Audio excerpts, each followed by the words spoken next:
That is the difference. ఆ విధంగా మన చిరకాల కోరిక నెరవేరే ఆశలు వచ్చాయి. అక్కడి నుంచి 28 సార్లు క్షేత్రస్థాయికి వెళ్ళారు.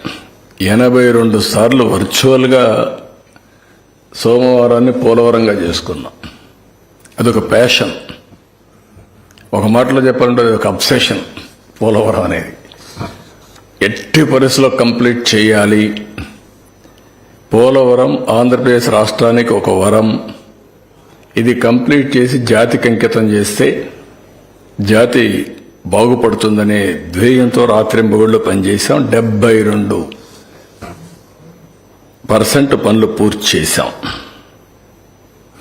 11,762 కోట్ల రూపాయలు ఖర్చు పెట్టాం. ఒకే రోజున 32,215 క్యూబిక్ మీటర్ల కాంక్రీట్ పనులు పూర్తి చేసి గిన్నిస్ ఆఫ్ బుక్ వరల్డ్ రికార్డులో స్థానం సంపాదించాం. డయాఫామ్ వాల్ 414 రోజుల్లో పూర్తి చేశాం. 100 మీటర్ల లోతు డయాఫామ్ వాల్ని 414 రోజుల్లో పూర్తి చేశాం. స్పిల్వే గేట్లన్నీ డిజైన్లు సిద్ధం చేసి గేట్లను అమరించి అదే మార్గం మీరు చూస్తే ఎక్కడికక్కడ స్పిల్వే కానీ స్పిల్ ఛానల్ కానీ ఇవన్నీ పూర్తి చేశాం. కాఫర్ డ్యామ్ కట్టాం. లోయర్ అప్పర్ 2 కాఫర్ డ్యాములు కట్టాం. ఎప్పటికప్పుడు కేంద్రంలో ఉండే ఉమాభారతి ఆనాటి మంత్రి, తర్వాత నితిన్ గడ్కరీ ప్రధానమంత్రి గారికి కూడా ఎప్పుడప్పుడు బ్రీఫ్ చేస్తూ ఈ పనులన్నీ పూర్తి చేశాం. 4,114 కోట్ల రూపాయలతో ఆ రోజు పునరావాసం చేశాం. పునరావాస కార్యక్రమాలన్నీ పూర్తి చేశాం. ఎప్పుడు కూడా కేంద్రం డబ్బులు ఇవ్వలేదని పనులు ఆపలేదు. ముందు మనం రీఎంబర్స్ చేస్తే ఎప్పటికైనా వస్తాయనే ఉద్దేశంతో ముందుకెళ్లిపోయాం. ఆ విధంగా మీరు చూస్తే 2014-19 11,762 కోట్లు ఖర్చు పెడితే 4,995 కోట్లు వాళ్ళు ఇచ్చారు. మిగిలింది వాళ్ళు ఇవ్వకపోయినా మనం ఖర్చు పెట్టాం. మళ్ళీ తర్వాత వచ్చింది ఆ డబ్బులు, అది కూడా నేను చెప్తాను.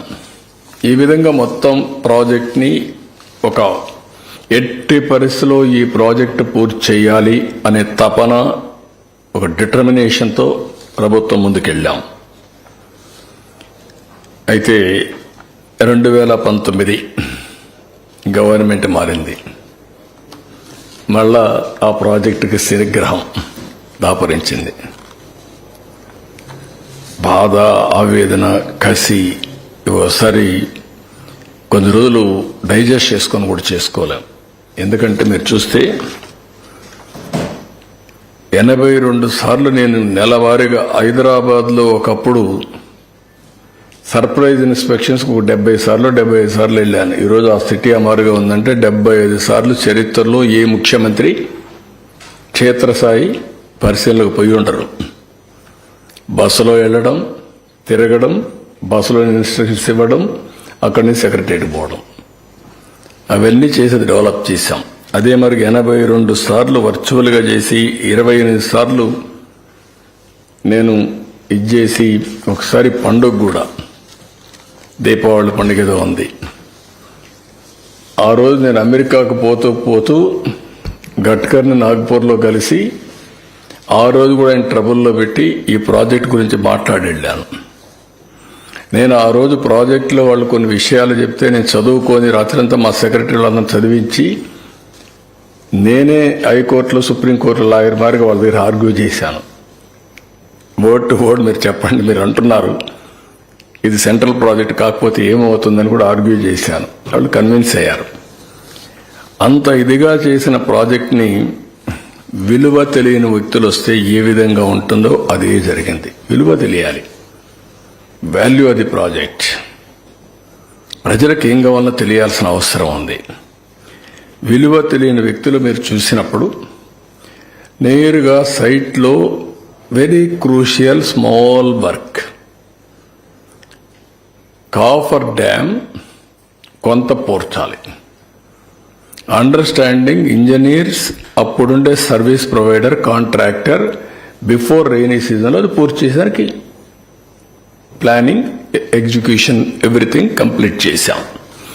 ఆ సమయంలో ప్రజాస్వామ్యంలో మార్పులు జరుగుతాయి. ఇది చరిత్ర.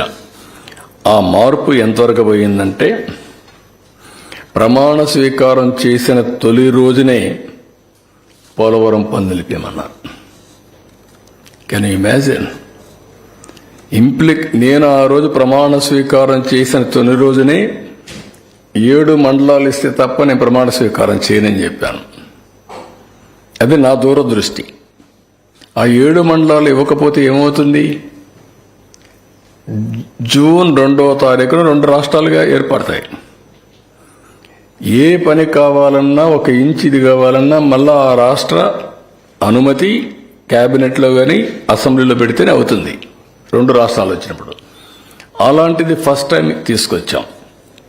వీళ్ళు ఏం చేశారు? ఫస్ట్ టైం వస్తానే ఆ సాయంత్రమే ఆర్డర్స్ ఇచ్చాడు.